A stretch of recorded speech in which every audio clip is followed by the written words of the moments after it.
cumprimentar você nessa manhã com a paz do Senhor. Jesus é a aliança entre meu Deus e eu.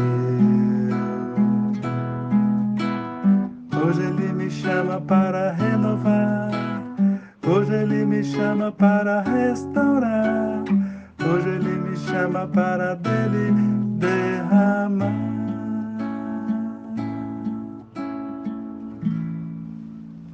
A palavra de Deus lá em Tiago 4,6 diz assim: mas Ele nos concede graça maior. Por isso diz a Escritura: Deus se opõe aos orgulhosos, mas concede graça aos humildes. Fui convocado às pressas para uma reunião. Quando cheguei, a reunião ainda não havia começado. Sentei-me bem no canto, pois eu não sabia do que se tratava. Em alguns instantes, a sala se encheu. Então nos foi apresentado um rapaz que iria expor suas ideias para nós, e isso seria nossa nova direção de trabalho. O rapaz se levantou, depois de ter sido apresentado, e começou a expor a nova proposta, a nossa nova linha de trabalho. Entretanto, quase tudo que ele apresentou estava fora da legislação. Não poderia ser feito. Então, com medo de futuramente isso trazer algum problema para nós, enquanto instituição, levantei a minha mão. Ele então parou, olhou para mim e me perguntou o que eu queria.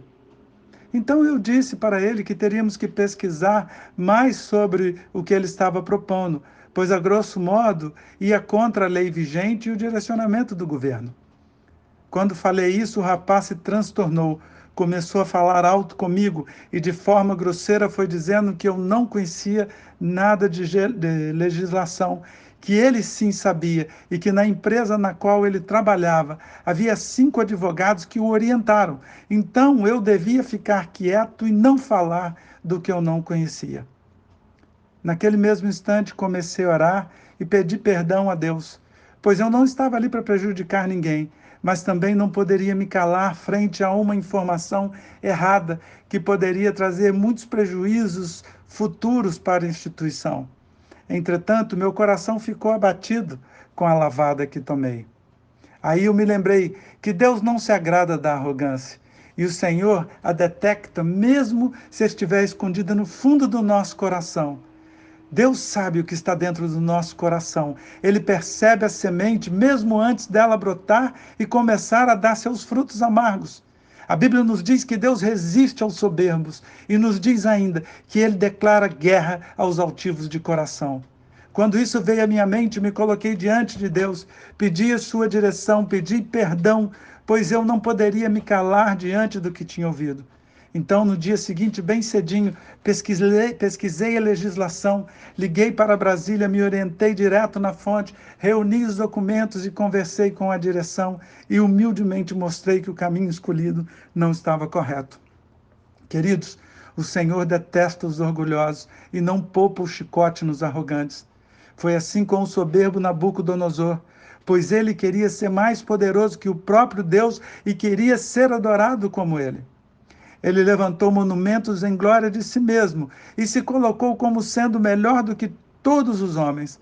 Mas Deus o abateu, o tirou do seu trono e o colocou para pastar com os bois. Deus o quebrou, tirou a sua altivez, mas por amor Deus o humilhou até o pó, para que ele entendesse que não existe outro como o nosso Deus, e assim livrá-lo do inferno. Nabucodonosor entendeu o poder de Deus, se rendeu a ele, e Deus o exaltou e o colocou novamente no trono. Meu amado, Deus corrige quem ama. Deus, por amor, nos orienta e nos chama para andarmos conforme a sua direção e a sua vontade. Jesus, mesmo sendo Deus, veio como homem, nasceu em uma estrebaria, cresceu em uma família simples, andou com pessoas simples, e Deus o exaltou, e ele está hoje à direita do Pai. Que nesse dia você ande em humildade diante de Deus, pois Ele quer te exaltar e te honrar onde Ele te colocar. E nunca se esqueça, com humildade, seja a bênção.